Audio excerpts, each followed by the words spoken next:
পরে চা নিয়ে আমরা দৌড়াইয়া হচ্ছে পরে আমাদের বগিটা সামনে চলে গেছে রানিং হতে। পরে পিছনে একটা বুঝছিল হালকা দরজা খোলা ছিল।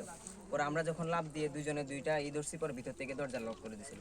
লক করার পর আমরা দাঁড়াইয়া অনেকক্ষণ বাজাইছি বা হাতে তালি দিছি, হয় নাই। পরে চিল্লাচিল্লি করতেছি যে খুলেন না কেন। পরে জানালা দিয়ে একটা ভদ্রলোককে তাকাইছিল, পরে ওনাকে রিকোয়েস্ট করলাম যে দরজাটা খুলেন, ও তো ধরে রাখতে পারতেছে না, ওর কষ্ট হইতেছে, প্লিজ খুলেন। পরে উনি মাথা ভিতরে ঢুকে ফেলছে, আর কিছু হচ্ছে বলে নাই। এরপরে এক পর্যায়ে ও বলতেছে ভাই আমি আর পারতেছি না, আমি মনে হয় মারা যাবো, এরকম বলতেছে যে আমি আর পারতেছি না, আমার খুব কষ্ট হইতেছে। ওরা আমি বললাম যে সমস্যা না ভাই, একটু কষ্ট করেন, এখন এইভাবে এরকম বললে হবে। পরে হুট করে মাঝপথে উনি হচ্ছে দুইটা আছে না, ওই যে সিঁড়ি দুইটা, এক পা নিচে নামাইছে, নামাই পরে আরেক পা নিচে হুট করে হাত ছেড়ে দেওয়ার সাথে সাথে এই যে নিচে ধরো আমি তাকাইছিলাম, পরে আমি আবার চশমা ভাঙার আওয়াজ শুনছি। মানে চোখে চশমা ছিল, চশমা না শুনছি, আর তাকায় তাকায় দেখতেছি মানে কি কোনো নড়াচড়া হইতেছে নাকি।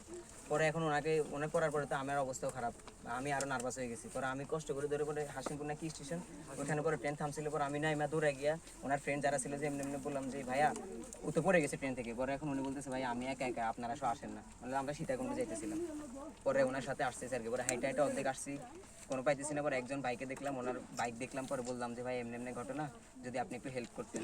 পরে ওনার সাথে হচ্ছে ওকে পাঠাইছি, ওনার ফ্রেন্ডকে পাঠাইছিলাম।